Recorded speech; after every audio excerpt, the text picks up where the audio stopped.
Hi everyone, I'm Chef Julius and today I'm going to be making an oxtail stew with baked beans. Baked beans, you say? Yeah, I thought that it'd be really interesting to add baked beans because the oxtail on its own gives a lot of flavor to this dish, but adding the baked beans adds a lot more fiber. And the ingredients are ayam brand tomato puree, ayam brand baked beans. I'm going to be making a spice rub. Salt, ground cumin, paprika, some black pepper. We're going to be sprinkling generously over the beef. From a hive, just all over. And then just flip it the other side, alright? And then just rain down. And don't forget the sides as well. And it's really okay to do a slightly bigger batch of this spice mixture because they keep very well in airtight containers. And you can use this for fish, for chicken, for lamb. The next step, I'm going to be dredging all of this in flour. This gives it a nice crispy coat. And you only want a thin layer of this, so you want to pat the excess off. You want flour, but you don't want it to be too thick. So I like cooking this dish in advance, before the day I plan to eat it because the flavor develops in the fridge after 2 to 3 days. And right now we're going to brown them. This is the first step to the makings of this awesome dish. I got to heat my pan up, get it really hot. If you don't get your pan really hot, your meat is going to end up steaming, not browning, and that's not what we want. You know that the pan is hot when you're able to swirl your oil around. So this process is called caramelizing your meat. What happens is that the sugar on the meat browns and that adds a lot of flavor into your dish. My pan is hot and I'm going to be adding in my oxtail. You want to hear it sizzle?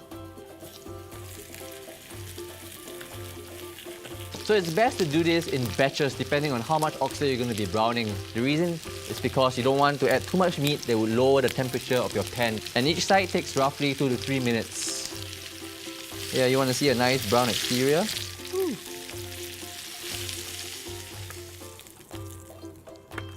So all the oxtail have been browned, ready to be added into the sauce, which I'll be making right now. Get yourself a pot.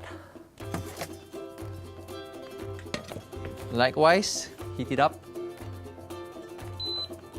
Add your oil when it's hot. Hot oil. Onions in.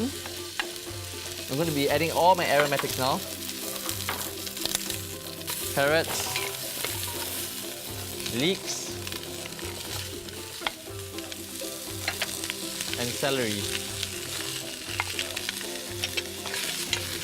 I'm sweating them now for about 5 minutes just to get them slightly softer. I'm doing this on a medium-high heat. I'm going to be adding in my tomato puree straight up from the can.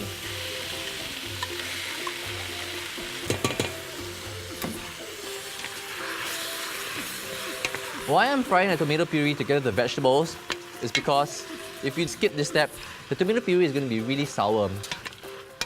So I've actually lowered down the heat of my pot so that I do not burn the tomato puree. This will take about 5 minutes and you will actually see the color going from red to darker red. That's when you know you're doing it right. I'm now ready to add in my tomatoes and my baked beans. Everything in. I'm ready to add my oxtail back into my sauce. Just going to place them around nicely. I'm going to add in my beef stock now. If you don't have beef stock, you can use chicken stock. So once the beef stock is all in, I'll be adding in my bouquet garni. This is a parcel that comprises of bay leaf, black peppercorns, thyme, and Italian parsley wrapped within leek. So this is going to add in a lot of flavor to our stew. So right now I'm going to bring it up to a boil, after which I'll reduce it to a simmer and let it go on for 3.5 hours, stirring once in a while.